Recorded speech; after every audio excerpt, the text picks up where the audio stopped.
Hi guys, it's Al here, Grumpy Grognard Gaming, and I'm here with Karl. Yo, how's it going? Hello, I am good, mate. Are you okay? You're recovering? The chest burster has been sorted out? Yeah, pretty much. Yeah, it wasn't a queen, so I get to live another day. Fantastic. So the reason we've roped Karl in here today is because both me and him are big time Star Trek fans. Like the good Trek, not the new shit. I was going to say, sadly, we need to add an asterisk to We that really these do. days. It's like if you talk about Star Wars, it's like we like Star Wars, but not Disney Star Wars. You know, the proper Star Wars. Yeah. But J.J. or Kurtzman Trek. yeah, exactly. Yeah. I think I first showed you this game like a year ago. It is so late. It is not true.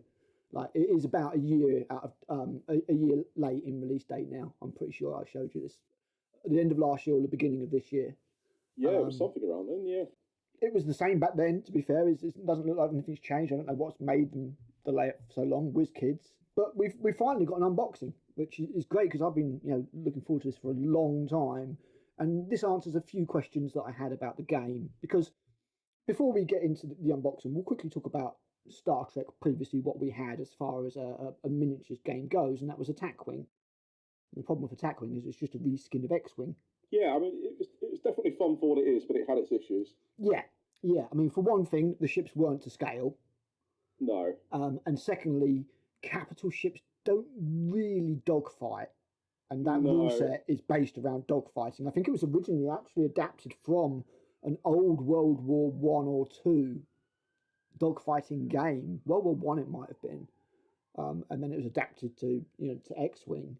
And then I think what happened is that Fantasy Flight Games, as it was back then, because they actually used to do miniature games, sold the format or the license for the rules to Wizkids to make Attack Wing all the time while they were developing Armada, which is a much better rule set for Star Trek, which is what I thought when I started playing Attack Wing. And then Armada came out, I was like, holy shit, shield facings and all that kind of stuff. This is what Star Trek should be, Yeah, I mean, there are elements that kind of lend themselves better to Armada, and there's like you say, the problem with capital ships is that they're a lot more complex, they're a lot slower, and they have more systems and more things going on. Yes, so, it's not as simple as a fighter jet, is it? Or an X-wing. No, you'd almost want something like I think Adeptus Titanicus in space. Exactly. To manage levels, and each ship should be a character. You should have crews and all that kind of stuff.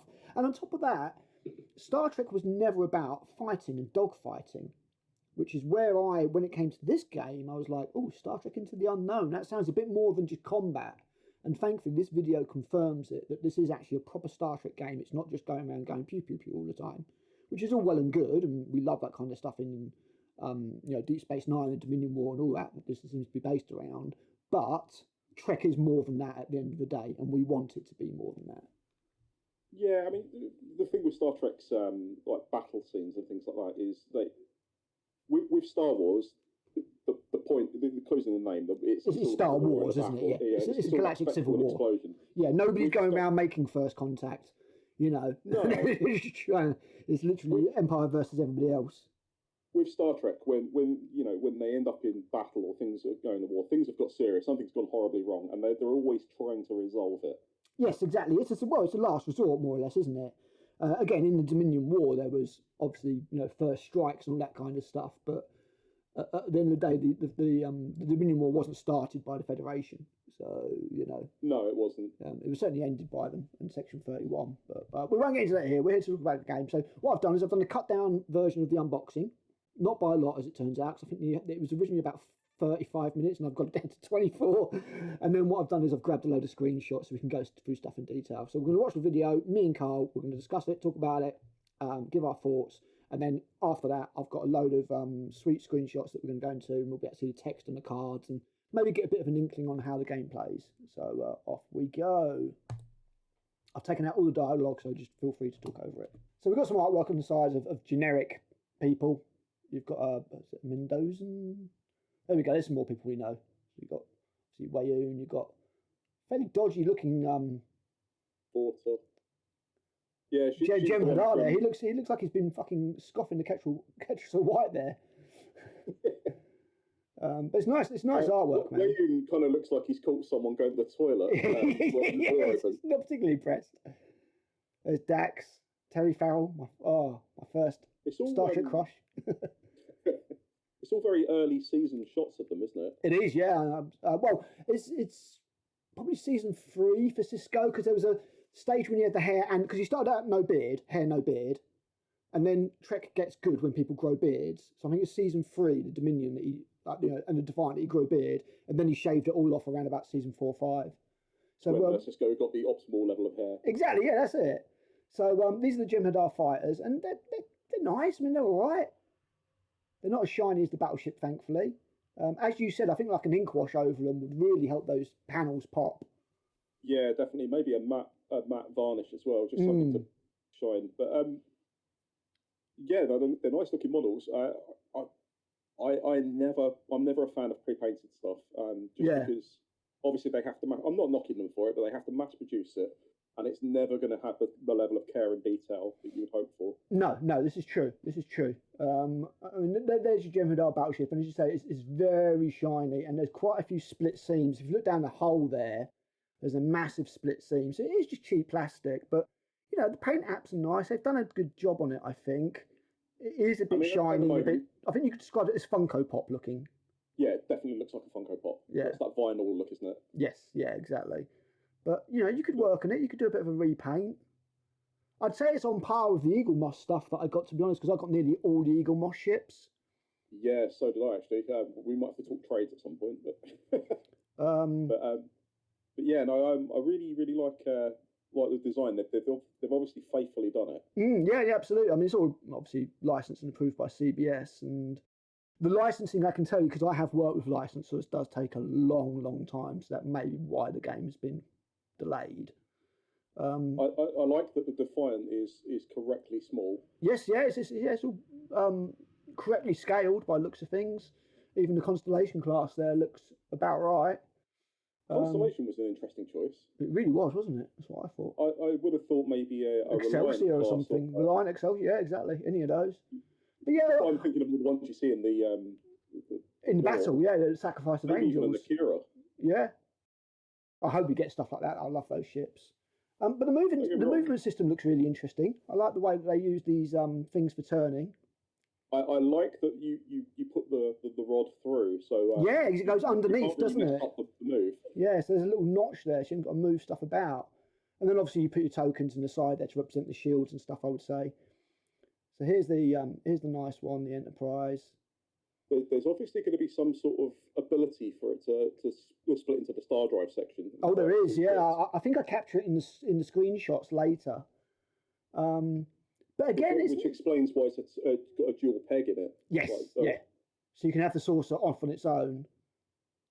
Yeah, because initially I looked at it, I'm sure the weight of that base would support that model. But yeah, I've got the Diamond Select Enterprise D, and I can tell you the weight of that base does not support the sort. You need a separate base for the saucer section, just to hold it up, because it's got all the electronics in it, and it's so front heavy. Wobbly head syndrome. Yeah, big time. But it looks nice, man. I mean, it's nicely done. It's got some paint apps on there that I don't even remember seeing on the Eagle Moss. Like on the back, I don't see it till the screenshots a bit later. But above where the shuttle bays are, it's got 1701D, and I don't think that's. You can just see it there, yellow, on the back there. By the shuttle bay, and yeah, I mean it's not bad, man. It's quite a nice looking replica, in my opinion. I've seen a lot worse. The windows and stuff definitely look very good. I'm not a fan of the fact it is labelled as the Enterprise D, just because it makes absolutely no sense. Absolutely. It should be the Galaxy, it should be the Odyssey. Which got destroyed in Sacrifice of Angels, if I remember correctly. When the Jem'Hadar just rammed it. Fuck you. Yeah, I mean, the Enterprise D at no point ever encounters the Dominion War. No. I mean, lore-wise, and we are lore whores, it is not accurate. But they're gonna want the Enterprise in there, aren't they? That's the thing. They want that selling point. About that Constellation class is not the Stargazer, which I'm pleased about, because that was 20-odd years before. Yeah, it's the Hathaway, if I remember correctly. I think they said it was. Yes, I think that actually was in the Dominion War. It was, yeah. But yeah, it's also I like the peg system. What Enterprise, or not what Enterprise, what Defiant it is? Is it the NX or is it the San Paulo? Yeah, good point. But I like the peg system. I like the fact that it's not got pegs that will snap off. The peg is on the ship itself, and that's not going to snap off, so it just slots in there. Yeah, they definitely put a bit of thought into that. And yeah, I think it looks really, really nice, to be honest. And we need to say this is not a cheap game. This retails like $150, and because America doesn't like us, we have to pay 130 odd quid for it. I think I've seen it for about 118, 115 from a couple of discounters. That's the cheapest you're going to get, £115. And we'll discuss that a little bit later. So you've got some cards here. I do get screenshots of nearly all this stuff. But, I mean, we were talking about Adeptus Titanicus. That's not far off, dude. That's a lot of information about shit. I really like they've got click wheels in here so you can adjust your cards without having to mess about with magnets or tokens. Yeah, it's great. Very, very cool. As well, it's really good. Yeah, the click wheel system's really good. I'm a big fan of that. Yeah, very nice. So you've got an alert wheel there, so I presume you should change from red alert to... Yeah, you see your stats change as you change your alert status. That's really cool, man. And there's a lot there to unpack. As I say, I do get a screenshot. We'll have a good look in a bit. But no, that's a good step for me. And in all honesty, that is going to increase the price. So I'm like, okay, I'd rather they put this into it rather than doing something cheap and just throw away. So yeah, that's cool, man. I like that. It's got the Defiant's got an evasive of 2. I presume. Can't see cloaking on there anywhere, so I don't know if there is a cloaking mechanism. It might be on a card. A lot of the abilities seem to be very symbol heavy. Yes, yeah, very much so. There's a lot to learn. The only problem with that is if you're kind of new to gaming, that's a lot of information. Oh no, this is what I was going to say. I was going to say it a little bit later when we got into the cards, but you've addressed it now. This is for Trek. This is for Trekkies. This really is. This is for people who love Star Trek and want to just replicate all of those bits of the TV series and all that kind of stuff, and just geek out and do hailing frequencies and all that kind of crap, and play in uniforms if you want to. I don't have a Star Trek uniform. I might have ordered a jacket. But yeah, this is what that's for, and I appreciate that, man. I love stuff that is made by fans and actually feels like it's got some love behind it, like Unification 765874, which released yesterday with Kirk coming back to say goodbye to Spock, and you can just feel the love in it. I'm not crying, you're crying. Yeah. Oh mate, it's when I saw Spock's son. I was like, no way, no fucking way. That was so cool. Yeah, I watched that this morning and I wasn't ready for it. Yeah, no, it's all the feels, man, all the feels. But yeah, you've got your different departments where you're obviously going to assign your different crew and stuff. And I've got a lot of time for this. This looks really cool, man. If this has been delayed so they can really flesh this out, I'm actually okay with it. Yeah, it looks like it's not a rush job. Well, it looks to me like there is so much shit in this game. The licensing approval, and as I say, I've worked with licensors, I do know, would be a nightmare because you're constantly going, is this okay? And they go, no, you need to change it. Like, okay, right, we've changed this little bit. And it could be anything, like an angle's wrong or a stat's wrong. Go back, wait for an email to come back. Is this okay? Is this? And you just back and forth forever. So, especially if you're using artwork based on actors and all that sort of stuff. Precisely, well. Yeah, exactly. And, as I say, if the end product is... I think it was Shigeru Miyamoto who said a delayed game can be good eventually, but a rushed game is bad forever. Space Marine 2 was well worth the wait. Exactly. Something like Space Marine 2. That was about a year late, if I remember correctly. Yeah, it was. It was delayed by a year. So we'll have a look at some cards now. And again, I'll get screenshots of all this stuff. But, you've got escape like pods. The art style. I do. Now, I was going to say this. Attack Wing looked very, very, very, very cheap. The design of it was very basic primary colours. This looks like it's had a lot more attention put into the presentation of it. And that is something else that I really appreciate. Tell you what really appeals to me about this is when you look at Star Wars Attack Wing, like X-Wing, whatever it's called. X-Wing, yeah. You can see that it's not very complex. Not the game itself, but like the the Star Wars universe is not. If you just watch the films and you're not into the expanded universe, it's everything's very surface level. Yeah, it's very basic. I mean, I'm actually doing a podcast about Episode 4 with my friends tomorrow. And yeah, I'm not knocking it, but that's the level it is. It's very basic. It's basically a fantasy movie. The thing is, Star Trek is sci-fi, so it's science fiction. All the tech works, they thought about it, the engineering side of it, all that kind of stuff. Whereas Star Wars is sci-fantasy, wizards, swords, magic. It's a completely different thing. And I'm not saying one's better than the other. I prefer things like Star Trek. No, I do.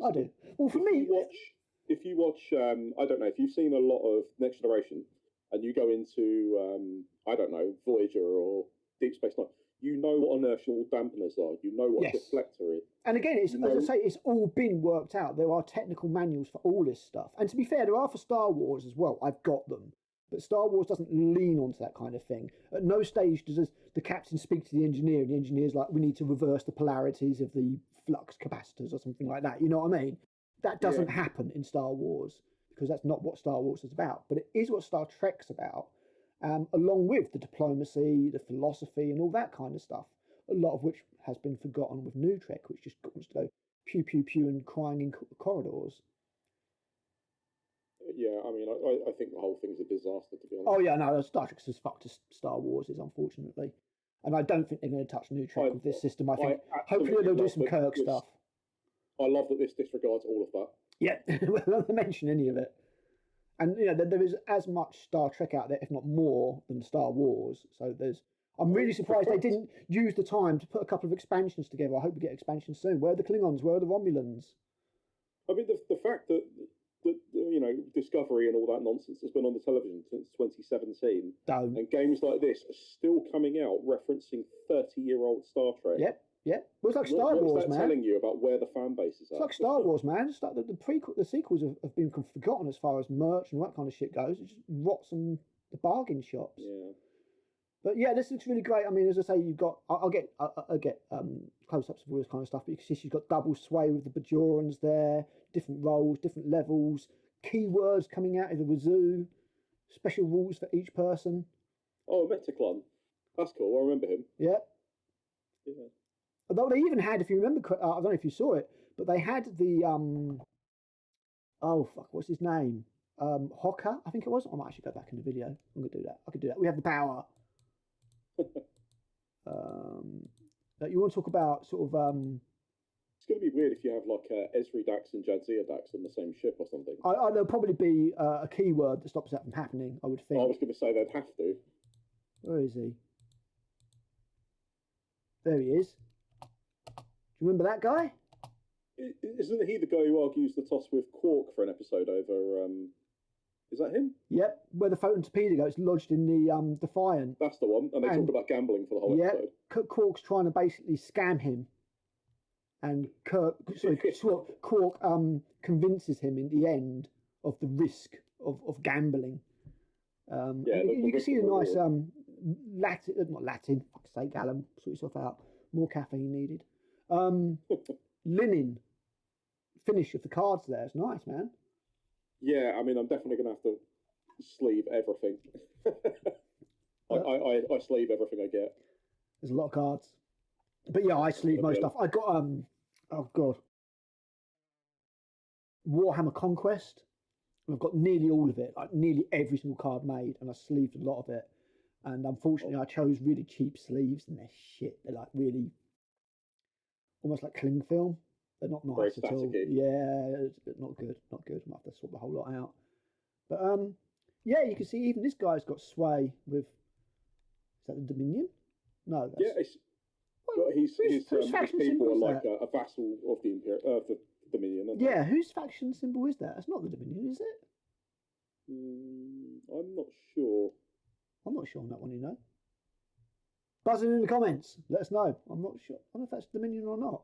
But yeah, you can see he's got different rules and stuff like that. And how basic can you get? Just one dude who turned up in one episode, you know?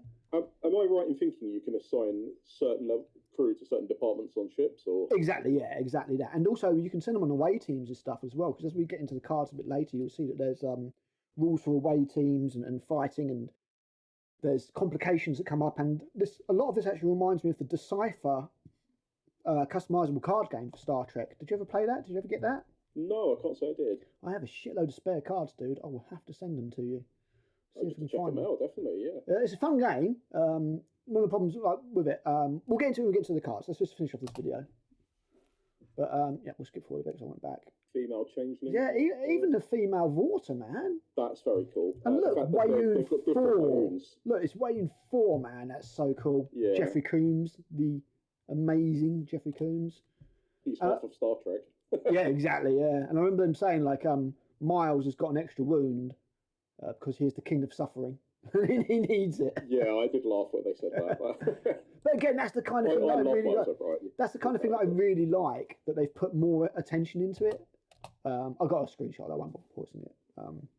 But yeah, Worf, son of Moog. You know, not just Worf, security officer or whatever. Worf, son of Moog. You know, it's fucking awesome.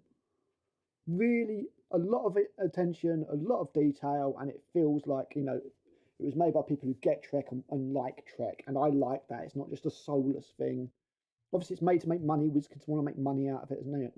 I'm not arguing that. Time and research to do this sort of stuff. Exactly, they've put the effort in. You know, again, just another real quick example there. The term of so you can see special rule, Qapla'. Didn't call it anything else. They called it Qapla'. Only Trekkies are going to know what that is. That's what it's there for. And you've got Bashir there. And again, one. Yeah, exactly. Yeah. You know, fucking something that doesn't happen till way later in the series that you find out that he's genetically augmented. Just really, really nice attention to detail there, man. I really like it. So yeah, I've got high hopes for this. I really do. I've got high hopes that this game is going to be good, but it does look complex. So that's Bajoran and Cardassian he's got sway with there. So the other one could well be Dominion. But I noticed like the female changeling's got a rule where she can duplicate any officer at a beam site. I was like, that's cool, man. Oh, interesting. Yeah, so she can basically take on stats that will be more beneficial. Exactly. Yeah, just copy other people. Because the General probably aren't very good at stuff like that. You know, diplomacy and science and things. They're not stupid. I wonder if he gets a bonus to punching Q. Yeah, that'd be great, wouldn't it? So he's got culture 2, diplomacy 1, discipline 2, definitely. Mysticism 1, ordnance 1, skirmish 1, navigation 1, inspiring. I haven't seen much in the way of the Cardassians yet. No, I don't know if they're going to go wait to do a whole new faction release for them. But yeah, there's some real sort of characters here that were only in an episode or so. I like the nondescript characters like that they've kind of drawn in. They seem pretty good. This is why art is best, GW. Fuck you and your new stupid. But if you look at these guys, like these are just your bog standard dudes. Something engineer. Yeah, scholarly doctor. You can see they've got a lot less rules. Oh, okay. So is that kind of implying that some are better with their hands and some are better with like more sort of academic? Yeah, I'm guessing so. I mean, you can see. Officer, so it's part of his character sort of thing. I presume this is like diplomacy. I don't know, something in science, and they've only got one level of each. So these are going to be your bog standard dudes that you're going to fill your ranks out with. But and again, nice that they've not just gone with humans as well. Like that's exactly, they've chucked a bowling in there. How cool is that? You know, again, that's what Star Trek's always been about. You know, diversity of races, not diversity of race necessarily, diversity of races. And yeah, intrepid captain. So as you can see, a lot more basic. Diplomacy too, obviously, because it's a Vulcan, so I would imagine that would be the case. Yeah. Ordnance is the eagle thing. Okay. Oh no, it's a phaser. I thought it was an eagle's head, but it's not. It's a phaser. It's a Type 2 phaser. I saw it as a phaser. The moment you said eagle's head, I totally saw it. Yeah. And the navigation. Too much 40K for it. Isn't it? Yeah. No, that's cool. It's cool. I like it. And again, the artwork looks quite nice. The presentation's quite nice. It's not like super detailed artwork, but it's characterful. And these are complications. So these are things that come up in the actual thing. You've got Tin Man there, or Gomptu, I think his name was in the episode. So these are, you have a mission, and then these complications come up like nearly halfway through or something to make it more difficult. Right, okay. And then these are your actual setups for the map. So you can see they don't all start off, sort of shooty. Quite a few of them are just, standard Star Trek stuff, which is great.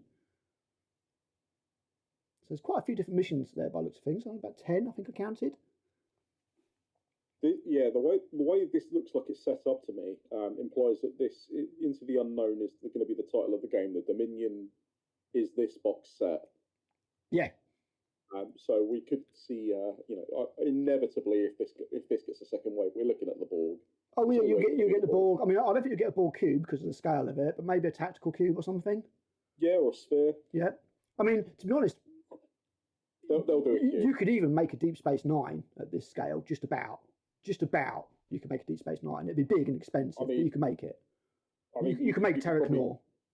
You could probably dock 6 Enterprises on it, so I mean, it's going to be huge. Exactly, yeah. I think 3 is quite big. I mean, it takes up quite a lot of one of the upper pylons, if I remember correctly. I'll maybe grab a screenshot, but you could do it.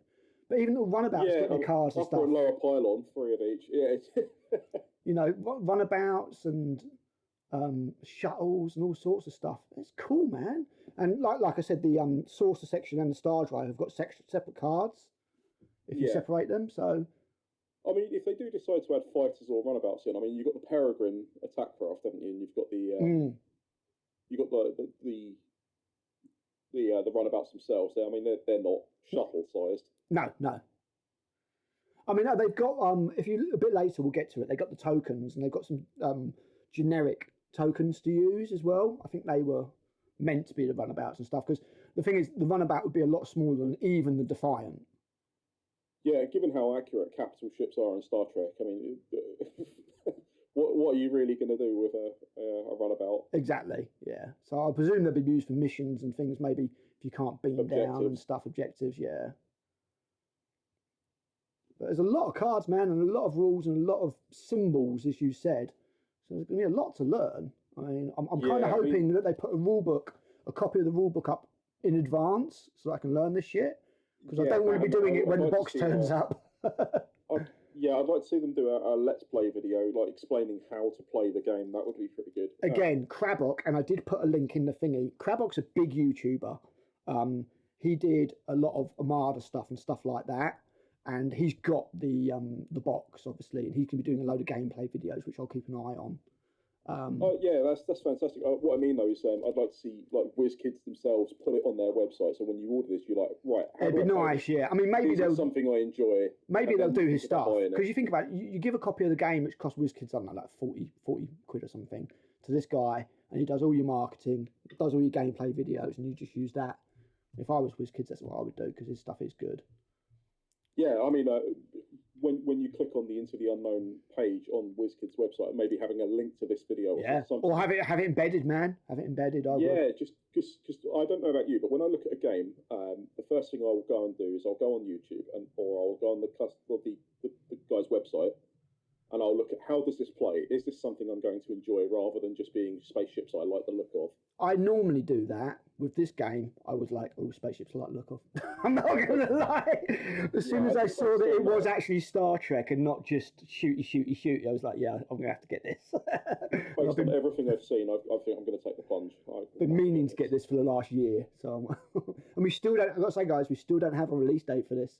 It says Q3 2024, but that is rapidly running out of time. So I wouldn't be surprised if, at least in the UK, we don't see this till next year now. The problem is trying to convince someone to play the Dominion when everyone clearly wants to be the Federation. Yeah, true. I'm kind of surprised they went with the Dominion. They didn't go Klingons or something like that. I would have personally done Klingons or Romulans, but if you're going to do bad guys, really Star Trek, most of the time you're looking at Klingons, Romulans, or the Borg. Yeah, exactly. And it's such iconic ships as well. Like, if you'd done a Vorture and a few Birds of Prey, that would have been really good, but Hey, if they want to push the Dominion, and also it solves the problem of having the Enterprise in there as well straight away. So, but that's what they've decided to do. Yeah. You've got bits of plastic for measuring and stuff. Yeah, these are really cool. I like the Connect system for a lot of it. All looks fine, perfectly fine. Got your objectives. All looks quite nice. I like that those tokens he's got in his left hand there. They the middle of it, even though it's circles, it looks like the UFP logo. Yes.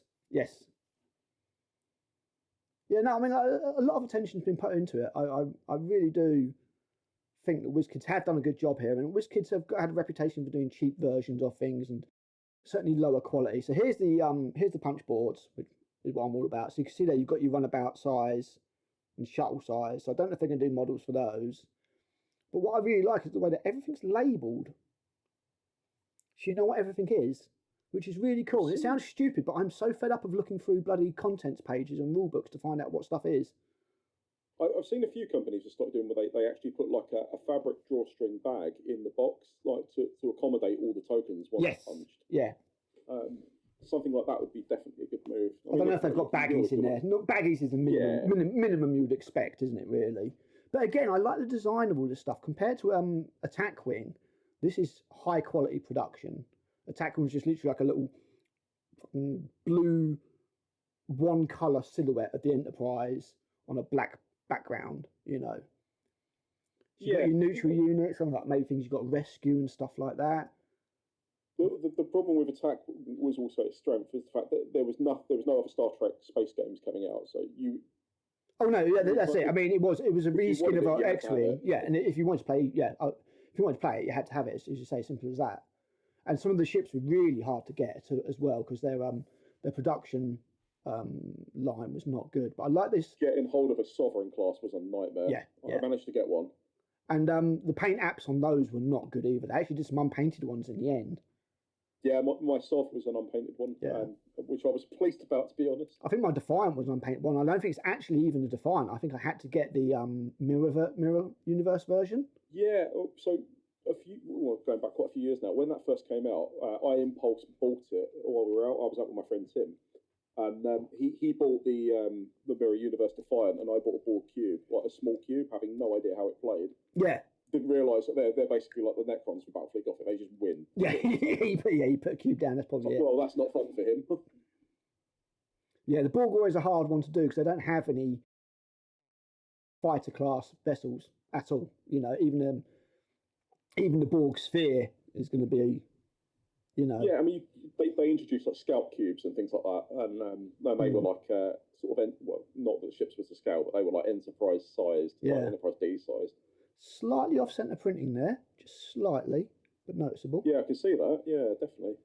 And then there's your rule book, and he doesn't really take this in detail, unfortunately. I did try and capture a couple of screenshots, but hopefully it all gets covered more later.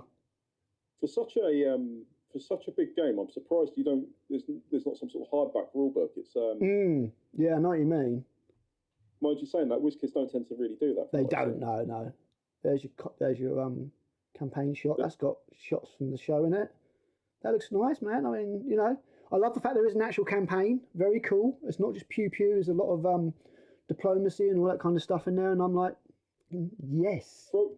From the table, looking down at those models, they look fantastic. They do, yeah.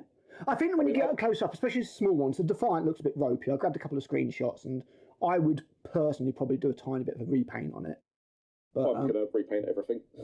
but that's not a criticism of them. Like I said before, it's mass produced to get them out and get them to people to play. I think they're perfect. They look nice on the shelf, mate. I think they are absolutely the equal of the Eagle Moss stuff that came out. I mean, some of the Eagle Moss stuff that came out had massive fucking issues with it. They forgot to put the impulse engines from the Enterprise C on there. Yeah, some are very hit and miss. Just flat out fucking forgot. Yeah, no, I would say, although I am impressed with what I've seen so far. Yeah, looks good, man. Looks good. Right, let me just get the fucking cursor in the right place for a start. Get rid of that. That's the slideshow, hopefully. It seems to me that spaceship games are making a bit of a comeback with Drop Fleet Commander. Yeah, makes you wonder why GW aren't pushing out Battlefleet Gothic, doesn't it? Yeah, I mean, I kind of hope they don't. Yeah, no, this is what happened when I did my Space Hulk video. People were like, I kind of hope that they don't touch Space Hulk because I'll probably fuck it up. And I was like, yeah, maybe, but I still would like to have seen some mention for it for its 35th anniversary. I would say Battlefleet Gothic definitely belongs to the internet now.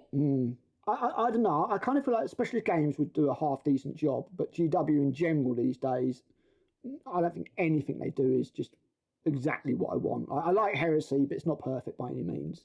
No, I mean I'm definitely finding things like this are far more grabbing my attention. Like this isn't just a D6 system. There's more going on. Yeah, no, this looks like something I could really get stuck into. And as I said, I've done this little slideshow, so we'll go through this while we've got you here.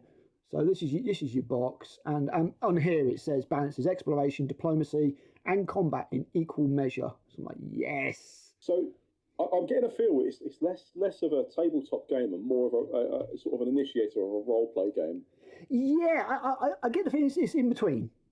I get the feeling it's in between levels, because even Armada, which was a much more complicated rule system than X-Wing, was nothing like this. This is like Armada plus a role-playing game bolted in. Do you know what it feels like? Because looking at it, where it says 120 minutes in the top right, 2 players.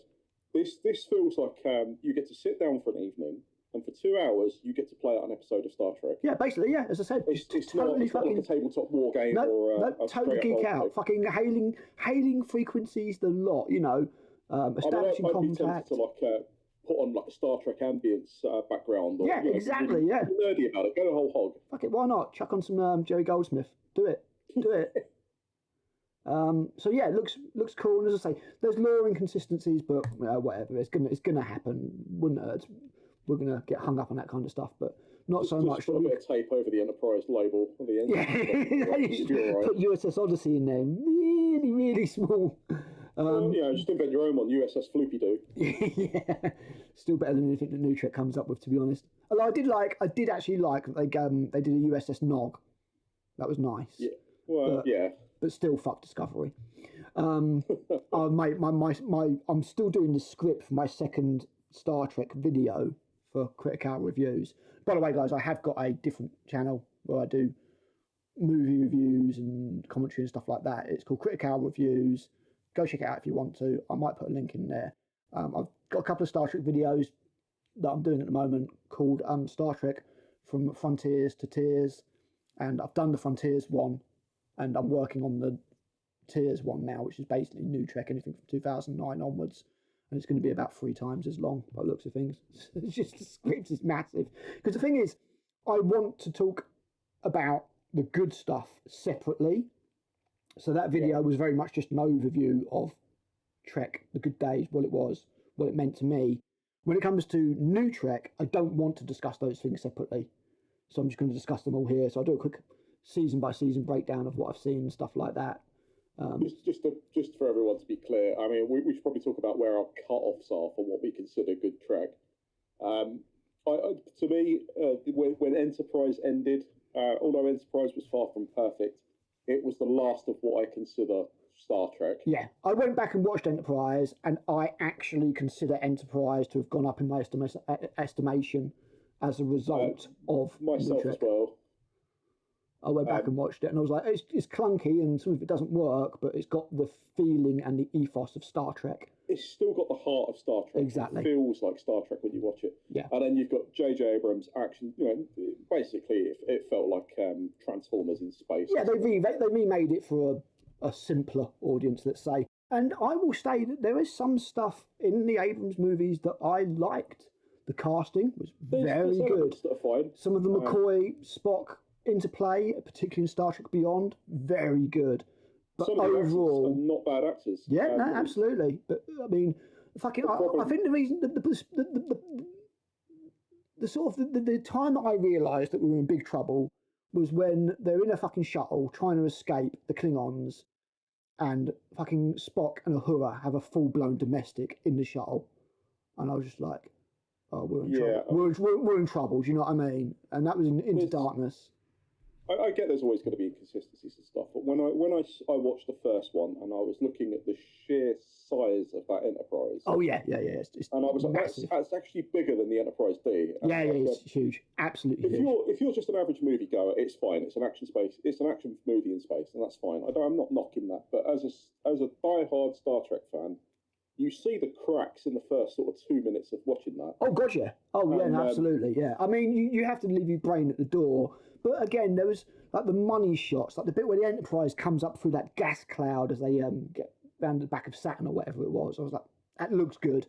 There's some fantastic artistic choices, and then you get things like the engine room, which is like a waterworks plant. Yeah, like a brewery type thing, isn't it? Yeah. Yeah, I'm half expect to see hipsters talking about the latest IPA. Yes, it's craft brewery engineering room. Yeah, I mean, as I say, we can cover that all in the next video that I've got for Critic Hour reviews. I liked bits of the movies at least, but when it comes to Discovery and stuff, there's barely anything I can like at all. I mean, when you're defeating an armada with the Beastie Boys soundtrack, I'm out. It's just silly, just silly. Yeah, it's not for me. No, as you say, I like my Star Trek that if it doesn't respect the audience, at least let it respect itself. Yeah, a bit Transformers like, as you said. Anyway, onwards of the good stuff that we're seeing here. So the paint apps are okay. They look all right, as you say. A panel wash would really bring out some of those details. There's your Defiant. It's small. It's mass. Oh, it is an X. Yeah, it's mass produced. Some of these reds and stuff aren't where you'd want them to be. I'd be tempted to just paint over those, make them pop a bit more. Same here. You want a bit of definition. But it is a very small ship. These are a step up from Attack Wing, in my opinion, Karl. Oh, absolutely.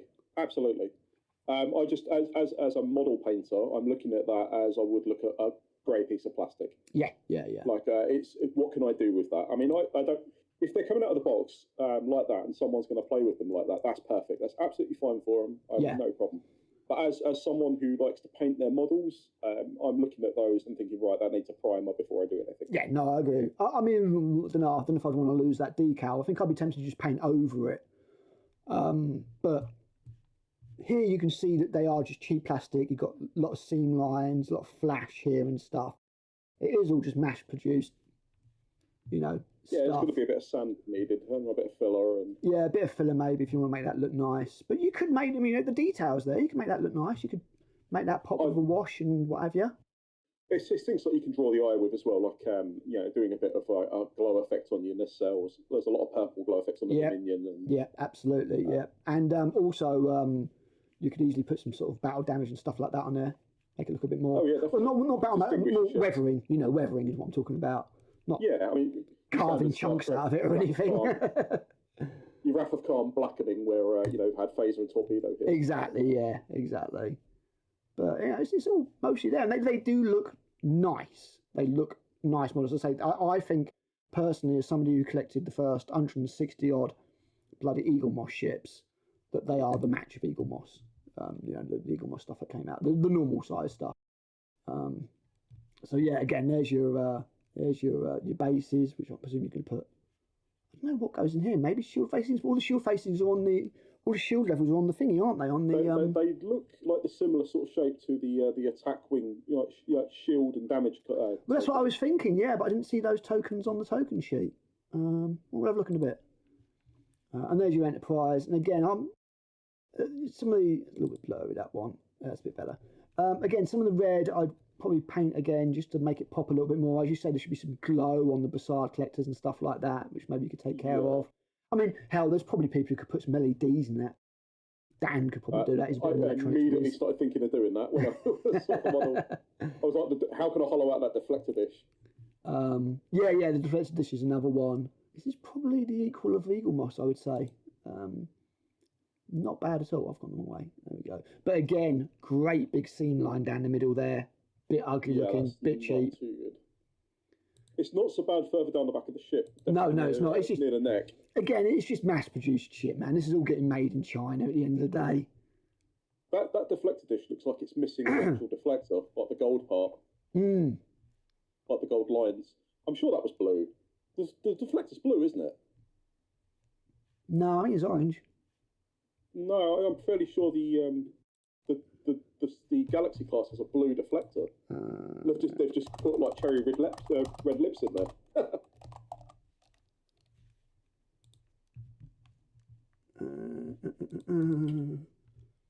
Galaxy. No, you're right. Oh well, no, it's orange and blue, so they've not put the blue bit in it. It looks like in the early seasons you can see a lot more of the gold, and as you get to the later seasons, the blue kind of shows through a bit more, like the blue lines. Yeah. Yeah. Well, red's an interesting choice. Yeah, it looks like they've forgotten the blue rings, doesn't it? Yeah. Well, we could put those in there, no problem. That's just a minor gripe. Yeah. I mean, to say details-wise, it's all there. They've not missed any. You get some ones like they wouldn't have these details under the where the star drive starts and stuff like that. And when we get to the Hathaway, the Constellation class, there was a few things I was very impressed with. But even the decals for the registry and stuff look pretty solid, man. Not bad at all. The windows are most. It looks like it's been stamped over a panel line. Yes. Not amazingly clear, but the rest of it's fairly good. A few of the windows are misaligned, but again, you would expect that. And here's your Constellation class. I really like the Constellation But class. again, look, you can actually see just about. That probably does. If you zoom right the way in, it says United Federation of Planets, you know what I mean? There seems to be a slight quality disparity in the painting there, because that looks a lot better. What's that?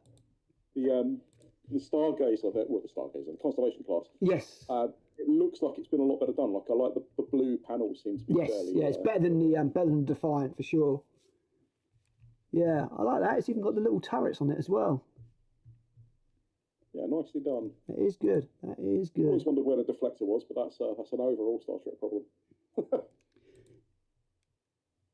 It's in the saucer section, surely, or is that the? No, because the shuttle bays are at the back. I imagine it's here in the saucer section. Yeah, I always thought that was some sort of deployment bay. No, I'm pretty sure because it's based off of the Reliant hull. I'm pretty sure that the shuttle bays are at the back. Doesn't have a deflector. No, the Reliant definitely doesn't because it hasn't got these bits. No, that's just a nerdy gripe. Though. Yeah, no, but dude, that's what sci-fi used to be all about, and not you're racist because you don't like Discovery. It's like, oh, fuck off, please. I must have forgot about all the other Star Trek I watched. Yeah, exactly. Yeah, fucking. My favourite is Captain Sisko, but I suppose that doesn't fucking mean anything either. And here's a screenshot of the borders again. There's a lot in here. You've got your phaser emitters, you've got your torpedo tubes, quantum torpedoes, different stuff, loads of symbols. Can't see certainly anything. A lot to keep track of. Indeed, I would imagine this is one of those games where you want to keep it to.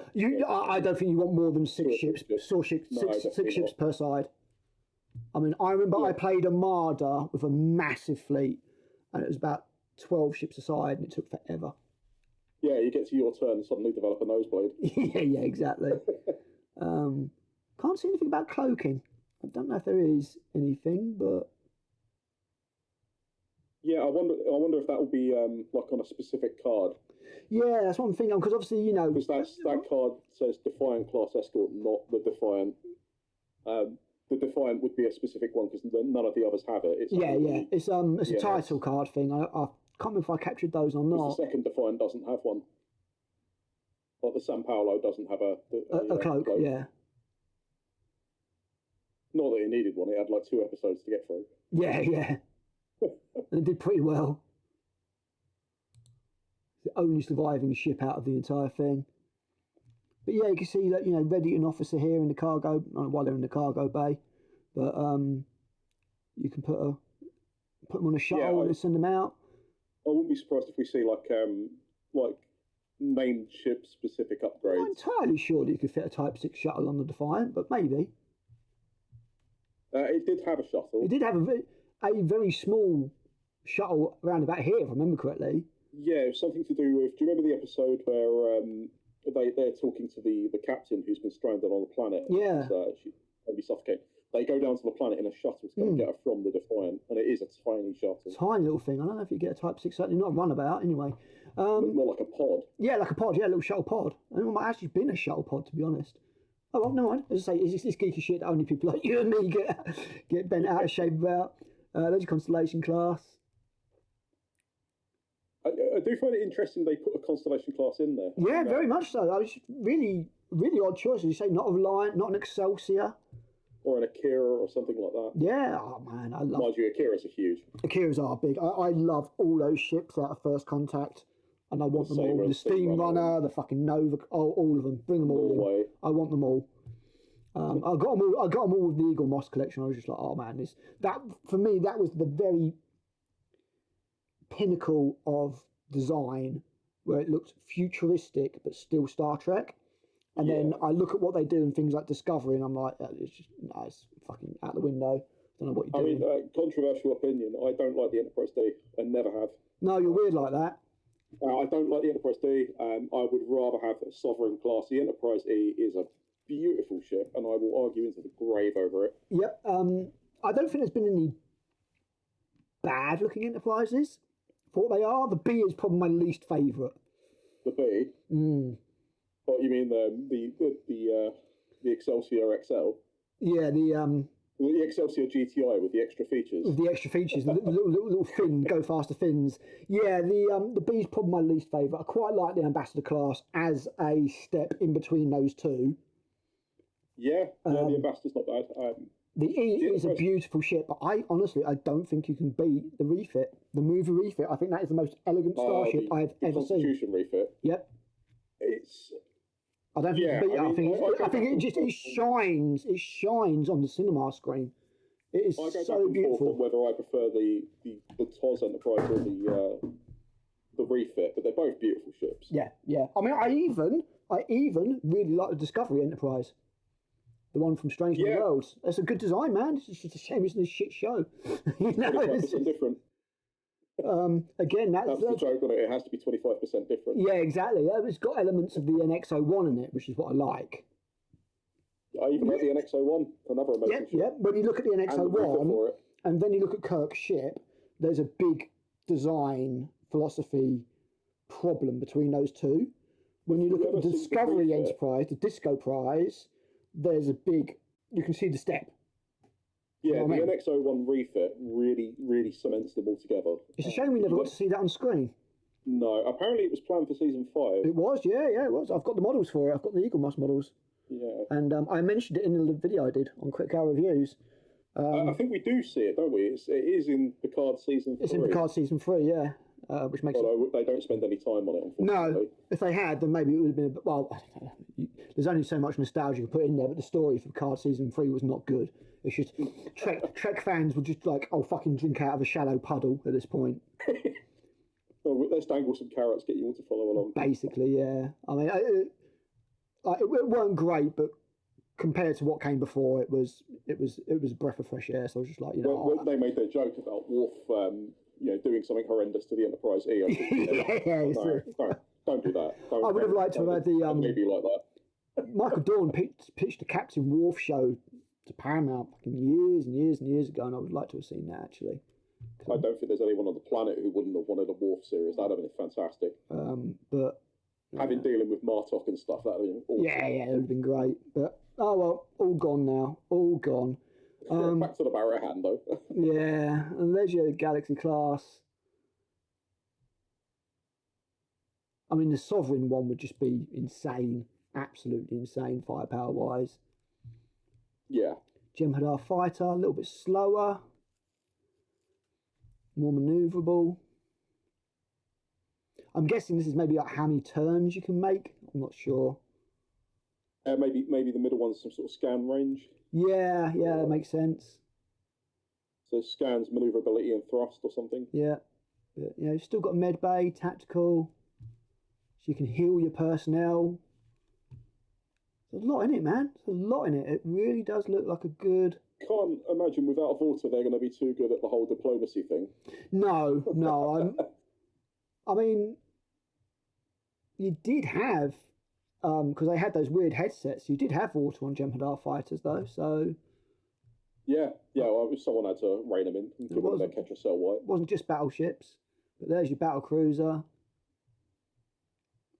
And that's a big ship in the universe. You know, it's way bigger it takes than most it takes stuff. a Defiant class several seconds to fly under one, doesn't it? When It does, yeah. Ship. That great flyby again in the episode "Sacrifice of Angels," I think.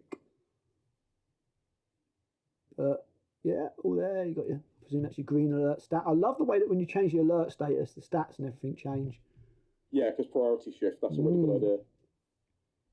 Oh, there's a little rule there. Distribute ketchup to white. You see that at the bottom in the med bay. Nice. Yeah, that looks really cool. So one thing I thought was really interesting was that each ship has a different damage deck. Yeah, so they take specific sort of damage to their class. That's a good idea. You know, which mixes things up a little bit because obviously they all have different systems and stuff.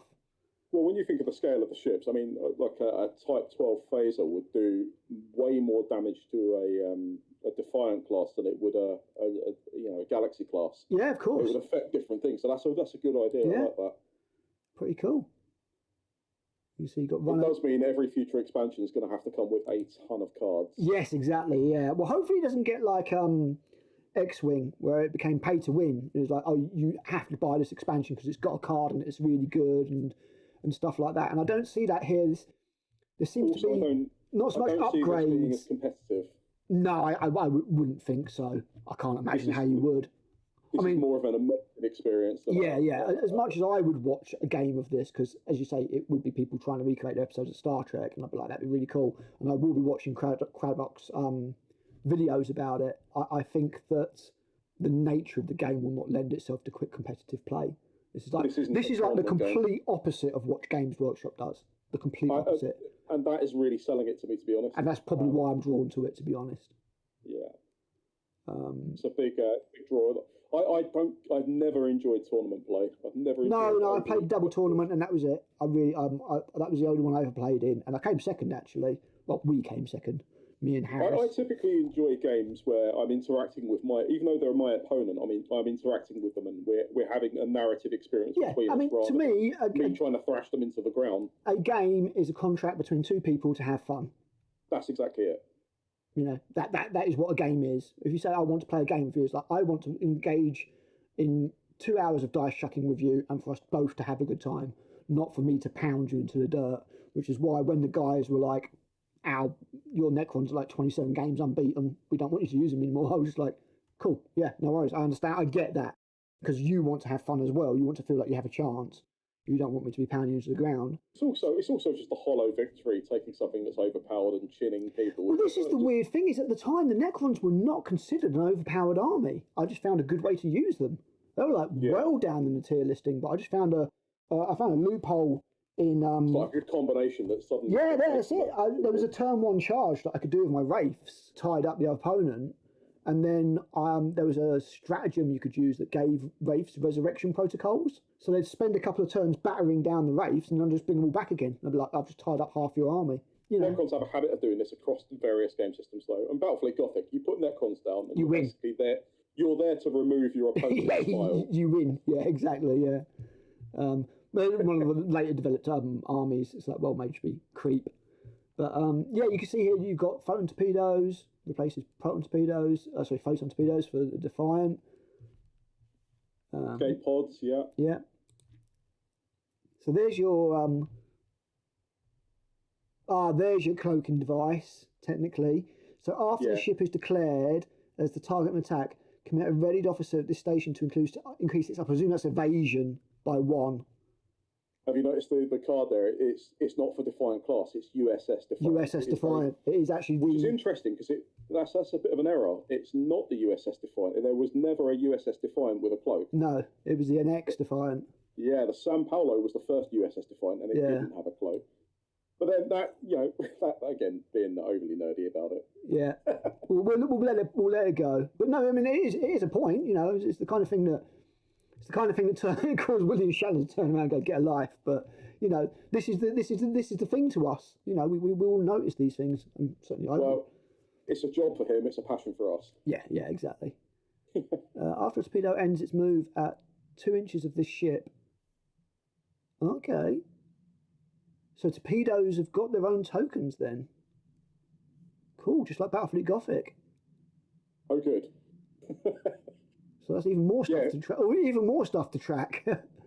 Yeah, so you got and also you've got different topics. You've got quantums and photons. Yeah. So these are the screenshots I captured of these dudes, and as I saw this guy, and I was like, hey, he was literally in one episode. It's so cool they've put him in there.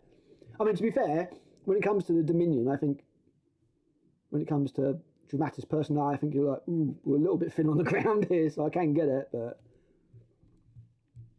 I would like is to get enough cards and place them in different positions so I could have the USS Enterprise. But every single department is headed by Worf. So I've got Worf for tactical, Worf for ops, Worf Captain Worf. My away team is just 5 Worfs. No diplomacy, maximum violence. Unctuous envoy. That is so cool.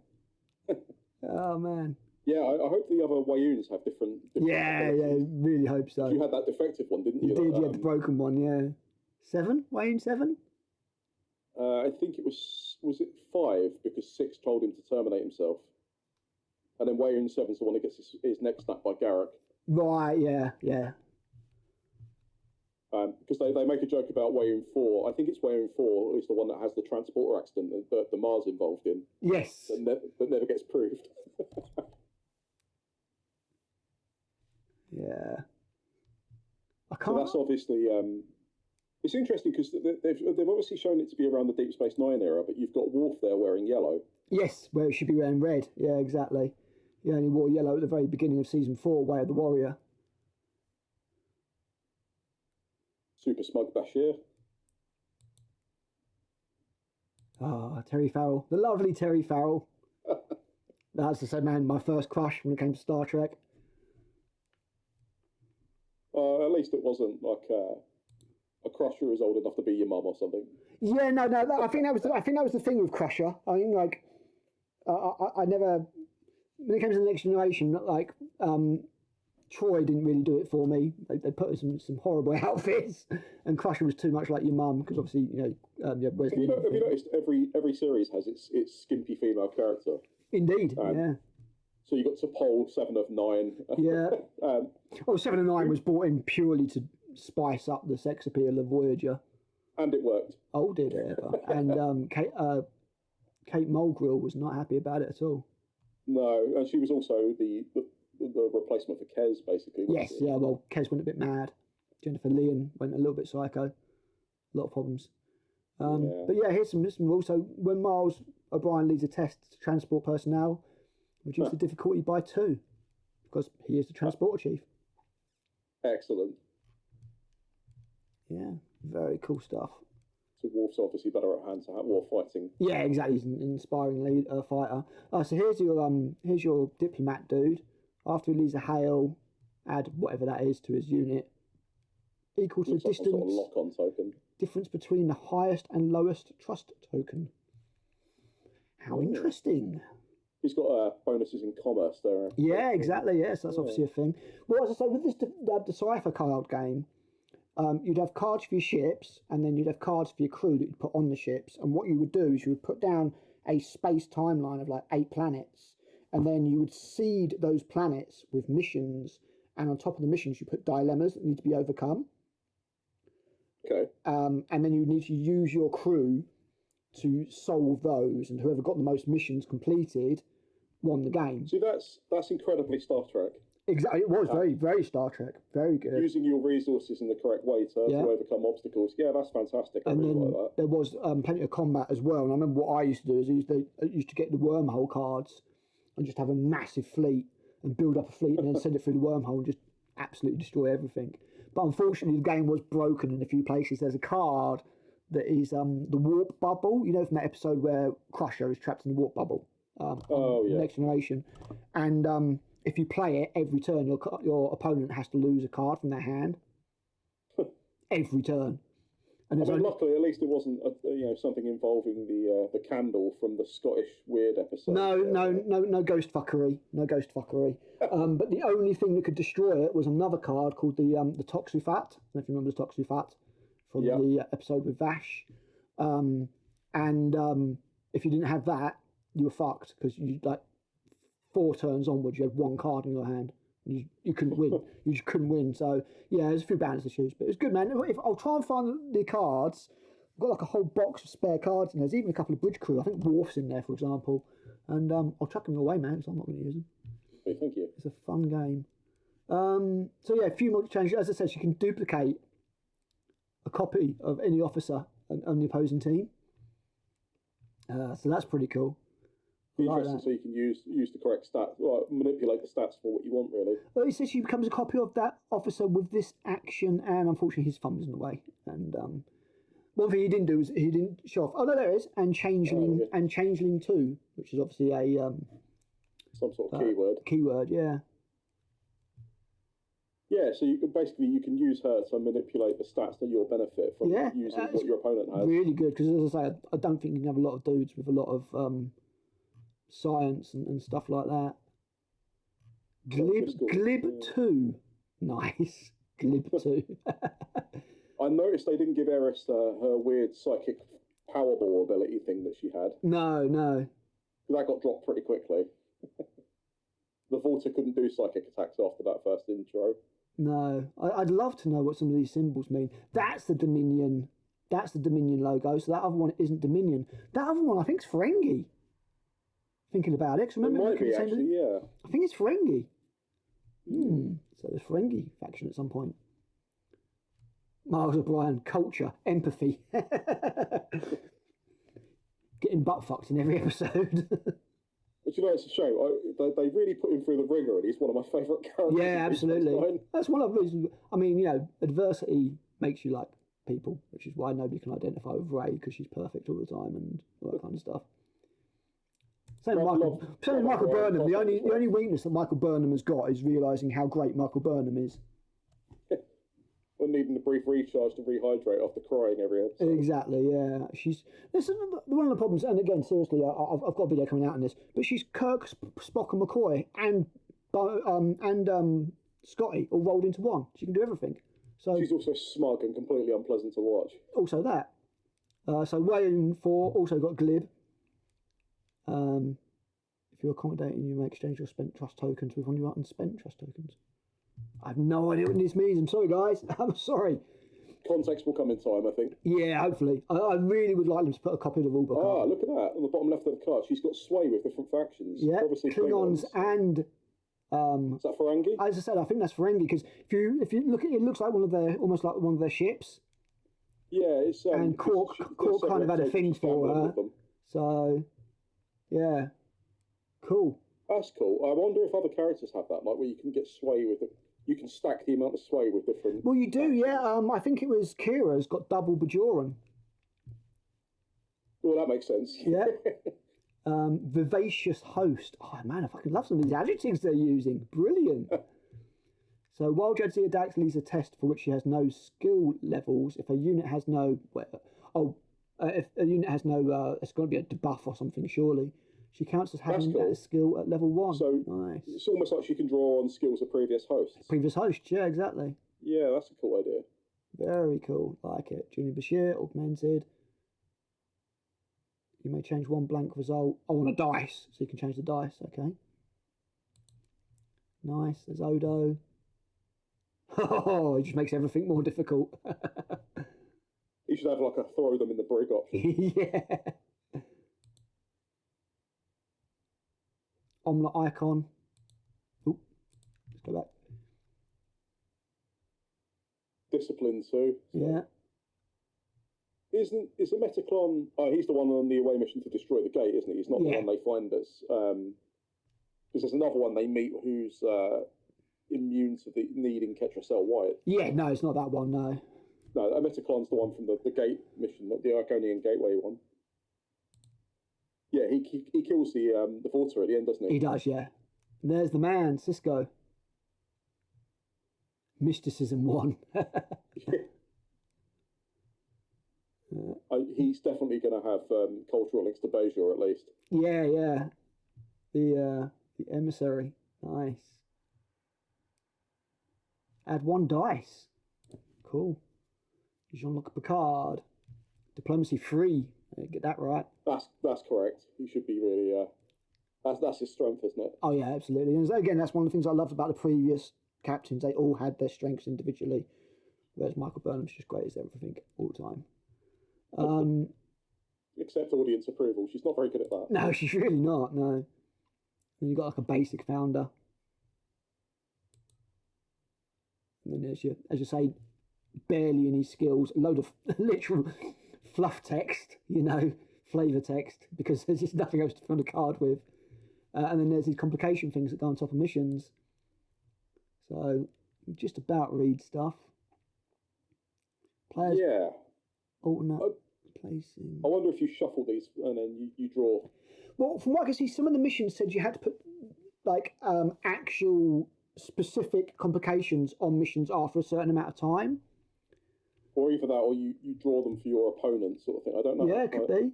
End of game, end of round when one player controls all of the objectives, or round 6. Each player scores additional potentially. Battle, politics, and intrigue, so you can see roughly what you're going to need and stuff. Yeah, cool, man. That's much more simple than just pew, pew, pew, pew. Oh, there's a better shot of it. So it's flag capture, maybe? Territory capture? Yeah. It looks like it could maybe be a city or a location, and then a flag, reinforcements. You've got very icon heavy. Not sure what most of them mean. Inscrutable entity. Hail, joint solution, see Hail rules. Persuasive player tests difficulty 4. Trust plus empathy. Reroll something to coexist with the entity. I'm definitely looking forward to giving this a go. Yeah, man, I think this looks really... I do genuinely think this really good. I'm so relieved to see that it is Star Trek and just not pew, pew, pew, pew all the time. That's what I wanted. I was like, don't get me wrong, I probably would have still got it to play with Kirsty, but I wanted this. This is what I wanted, and this is what I seem to have got.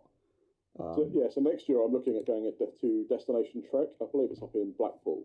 Okay. And I might, one of my friends who wants to go, I might take a copy of this if it's actually out by then. Oh, cool, man. And, when is it? Take it with me. I believe it's in September, October, something like that. Okay. Keep an eye on it, because Blackpool is doable from Nottingham, and there's a reptile shopping in Blackpool. August, okay. 29th to 31st of August. You've got Trip is the only actor on so far. I don't give a fuck about that. I've no interest in going to see people and paying them for signatures and stuff. I'd be interested to hear talks. Yeah, talks are cool, yeah, absolutely. But I don't have the celebrity worship that most people have. No. I mean, part of me wants to go and have a photo with William Shatner. And the only reason for that is because... He's not going to be around much longer. Yeah, he started it all, and I don't think we're going to get too much more of him. And I get that. I understand. I mean, like, Shatner would be one that I would be kind of half tempted by. I have no interest in meeting Patrick Stewart or... No, he's gone down in my estimation a lot, unfortunately. But no, Kirk, that'd be... Dude's 93 and he's probably going to outlive Patrick Stewart at this rate.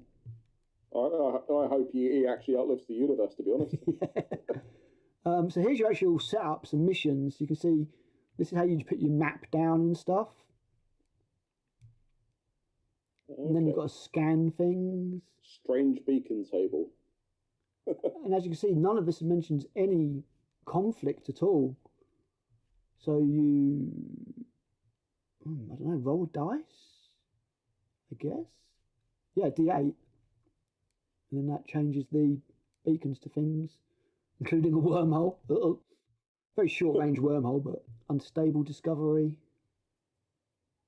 Again, very, very mission-based. It's not all just shooting the shit out of each other. Yeah, so it's not just blow everything up, you win. Yeah, exactly. Distress calls. So here you see that complication. End of round, if all territories have one flag, or at the end of round 3, then you put a complication in. Okay. So it just mixes it up after a certain amount of time. Because otherwise, I mean, they probably do want some conflict. You don't just literally want just scanning, going around scanning stuff. Yeah. So I kind of get it. This game seems to be definitely playing to Star Trek strengths rather than just being, I don't know, like Warhammer or Exactly. Yeah. No, I mean, dude, Star Wars. There is so much been put into this game. I'm very impressed. I'm kind of not surprised it's been delayed by a year. And I don't remember seeing any of this stuff in the first version that I saw a year ago. So I'm wondering if maybe you're correct and they have taken the extra year to make it more Star Trek. And if that is the case, then great. Yeah, I mean, also it could be any number of things. Obviously, with conflicts going on around the world, maybe they're trying to source cards from China. Could well be, yeah. Yeah, it could be anything. We had like the Suez Canal issues. They might have had supply problems. It could be anything. Or maybe it's Wizkids just being crap. Yeah, could be. Yeah. So this one, complication, end of round when all flags are removed, or at the end of round 3, you put the complication in, and it looks like it's a random one. Missing survey teams, awesome. Battlefield rescue. Lot of variety, dude. Lot of variety. So here's your separate. Yeah, here's your separate rules for your different sources and bits. These are your shields.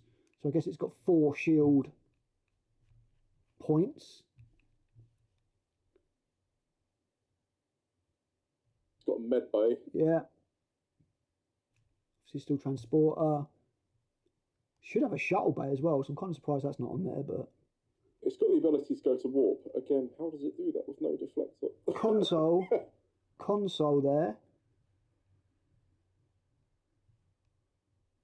I mean, technically, the saucer section should not be able to go to warp. I know it does. That's what I'm saying. It's got no deflector. How does it do that?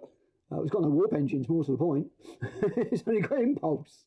I mean, maybe the star drive could shunt it. I'm just trying to get my head around the logic of it. Attach a tow cable. It deploys nacelles out of its head or something. So here's a whole card just to separate the saucer. Launch auxiliary unit, launch the saucer section, follow the procedure, attach display card, slide the end of the star drive card under the ship display, and adjust the dials. Attach each officer. Oh, so you could put different officers on each section in the equipment stage of the star drive section. Dude, there's a lot of detail. What can I say?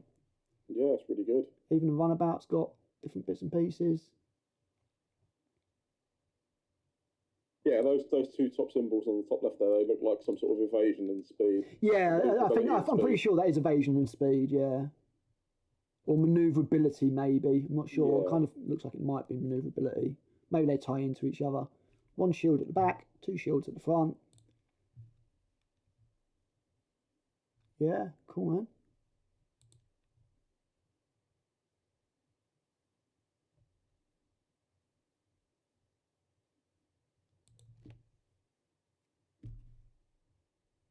I mean, there's obviously going to be people that work out an optimal way of choosing it. So, like, if you take 50 runabouts, you can every game on the table. Every game has a meta, doesn't it? But the aim is just to try not to play against people like that. As I say, this game I can't see competitive focus to it. I think it's going to be just for people who just want to play Trek. This is exactly the sort of game where I want to pick it up out of the box. I want to do the only amount of research I want to do is get into grips with how the mechanics of the game. I don't want to know how to optimize it. I'd rather play it and work things out with the hand I've got, sort of thing. Yep, precisely. Yep. Probes. Say escape pod. Security team. That's where you want your 5 wolves. Yeah. Definitely feeling aggressive tendencies.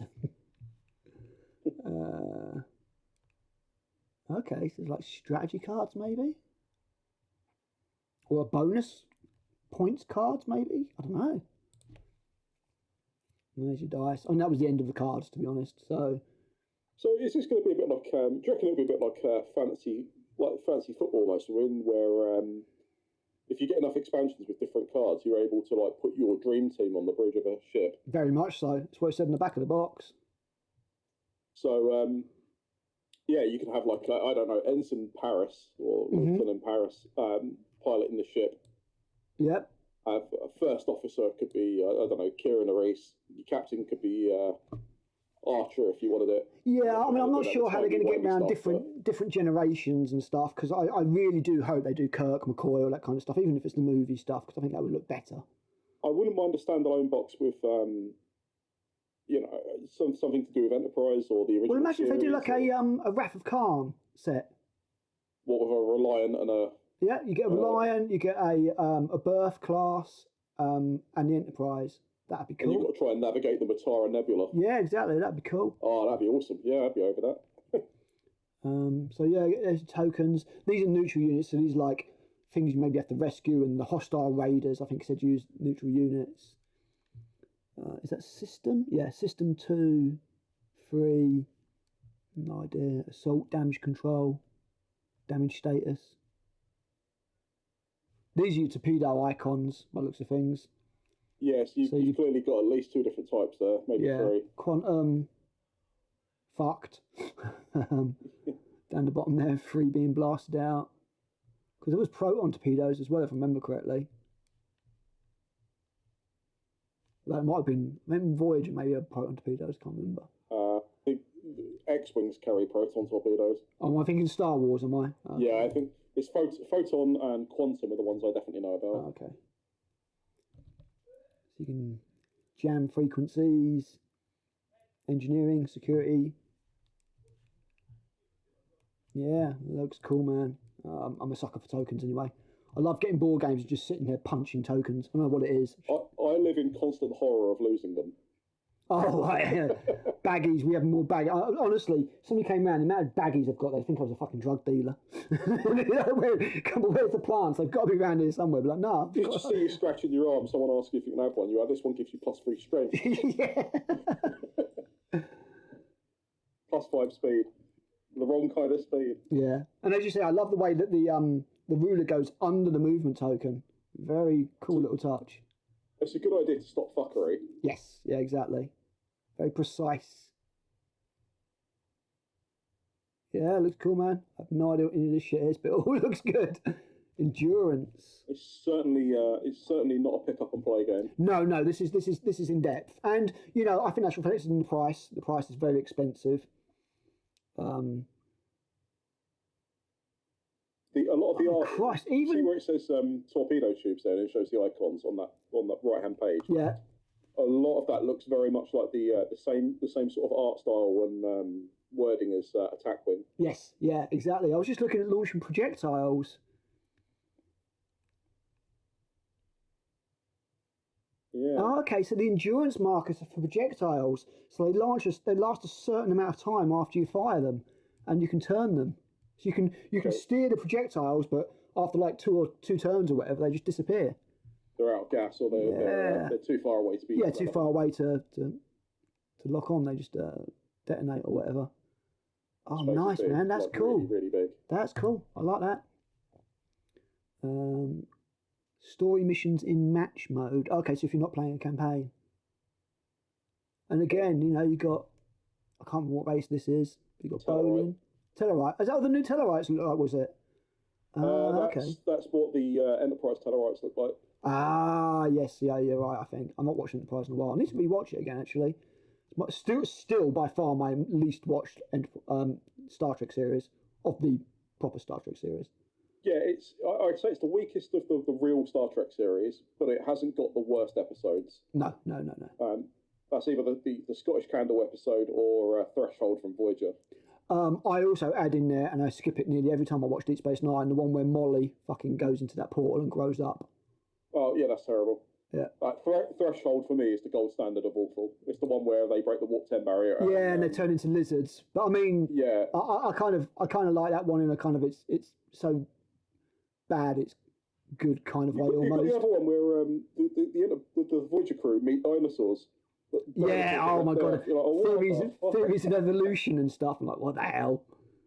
We're just never going to bring that up again. Or they reference it in one other episode. They do, they do reference it again. And then after that, it just never gets mentioned again. Voyager definitely had some weak shit, man. It did, and the characters weren't as good. I generally enjoyed anything involving the Borg with them. Yeah.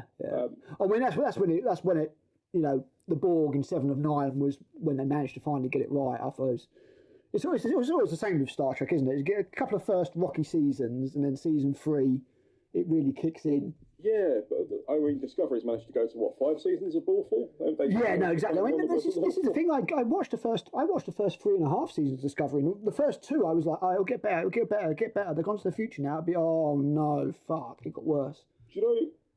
I had this moment where when because they released the first 2 episodes of Discovery, they released them together. Yeah, the Vulcan. It's called the Vulcan Hello.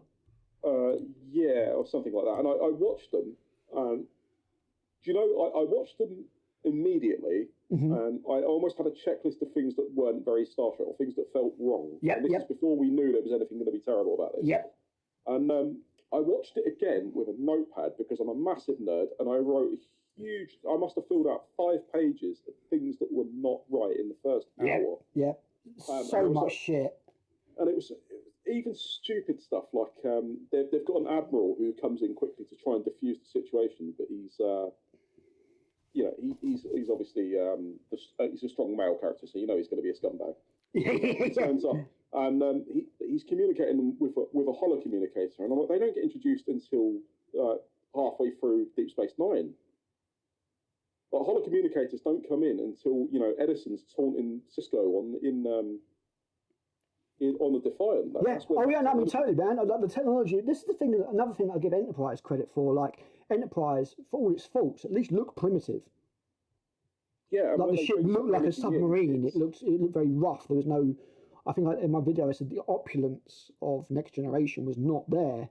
Whereas Discovery, no one trusts the transporter. Yeah, exactly. Nobody they've got a transporter for cargo, but nobody's using it for personnel. They use the shuttle every time. And they have to use a grappler rather than tractor beams. Yeah, exactly. And there's no shields. No, they have to polarise the hull. Polarise the hull, exactly, man. I say all this in my video. Whereas with Discovery, it's like, fuck it, it can just do everything, including holding 50 shuttles. Apparently, it was bollocks, mate. It's bollocks, utter bollocks. It so annoyed me, and it was so disheartening to watch it. And then you've got people that like religiously defend it, and I'm like, do you actually know anything about Star Trek, or are you just on a bandwagon? There's a few different things, and I'm going to explore this again in a video at some point. But there's a few reasons. Topic, guys, but... Yeah, no, it's cool. But we're going to wrap it up soon anyway, because I need to go and meet Kirsty in town and do some Christmas shopping on weekdays, because I can't go on the weekends anymore because I want to murder people. But there's a few reasons why people defend bad stuff. One is that they're just such a fan they can't bring themselves to admit that it's bad. They're just like, it's this thing, therefore I must like it. I must be able to like something in it. There's some people who just like the politics in it. They like whatever is being espoused as a moral point of view or a political point of view. It's got the people they like in it, whether it be left, right, whatever, blah, blah, blah, blah. And for that reason, they feel compelled to support it, even though it is objectively shit. And then you've got the people who just don't like the people who don't like it and want to like it to prove those people wrong. That's my general... And then you've just got idiots who just have no ability to discern good material at all. Yeah, I think there's an awful lot of them. And it's unfortunate because Star Trek can be good. Even now. I mean, Star Trek Continues was pretty great. I don't know if you watched that. It was the unofficial season 4 of the original series that got made by Vic Mignogna, I think it is. Mignola.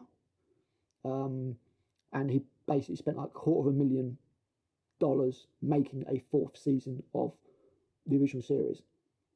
He even got that's where the passion is. I absolutely exactly. That's it. People who love, and this is why, even though people will slate it, I have a bit of time for Lower Decks, because Lower Decks is stupid and puerile and Rick and Morty kind of style comedy, which shouldn't be in Star Trek, in my opinion. I can dismiss it as a spoof, like a holodeck program being played by people. Yeah, I mean, I watched the first 2 episodes. Go beyond that, because I must admit it felt like it was making fun of something I really enjoyed, and I couldn't get into it anymore. Go beyond that, because the first couple of episodes I hated because of that Mariner Beckett character. She's hyperactive. She's awful. Hyperactive, annoying, and you just want to punch her in the face. But I would urge you to keep going, because as time goes on, there's actually some good character development. Like her mother is the captain. and you find out some of the reasons why Marina Beckett is the way she is, and they actually do some good character work. But on top of that, there are some deep cuts in the episodes that are not for the casual people. Do you know what I mean? Like, I'll probably sit down and clear a day and just.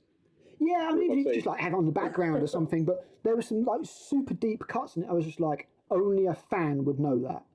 That's beyond the member berry. That's not just going, oh look, this is jangly. This is like somebody who knows Star Trek and has taken something very obscure from an episode and put it in this show. So while I have certainly a lot of problems with Lower Decks, dismissing it as a spoof and a fun bit of nonsense that just has lots of Easter eggs in it, I really like it. Or not really like it, I like it. I would say I like it. But where the true emphasis of, or the true heart of Star Trek is now, is in the Orville. Yeah. When Discovery was being released, around about the same time, we got Prelude to Axanar. The fan film that C.B.S shut down. Prelude to Axanar it's the Star Trek we didn't get. Right, okay. If you haven't seen it, you'll probably make a video on it, Al, to be honest, if you watch it. It's that good. I'll link it to you. Prelude to Axanar is incredible, and watching it, it covers the Klingon War, and it was done before Discovery. It came out before Discovery. Oh, okay. It's a fan film. It's 20 minutes. I do remember seeing about it. I just don't know if I remember watching it or not. But yeah, it's got the guy who plays Soval in it. It's got the guy who plays Martok in it, in a different role. Oh, J.G. Hertzler. And the fella who's recently died, the actor, I can't remember his name. He was in loads of famous films. He was in The Rock as one of the villains. Oh, okay. Yeah, I know. I can't remember his name, but I remember seeing it. He plays the admiral, like the High Admiral of the Federation, and he gives a speech in it that is fantastic. Compared to such a loss, I do not fear the Klingon Federation. Well, I can't remember. I'm paraphrasing. But yeah, honestly, give it a watch. It's really good.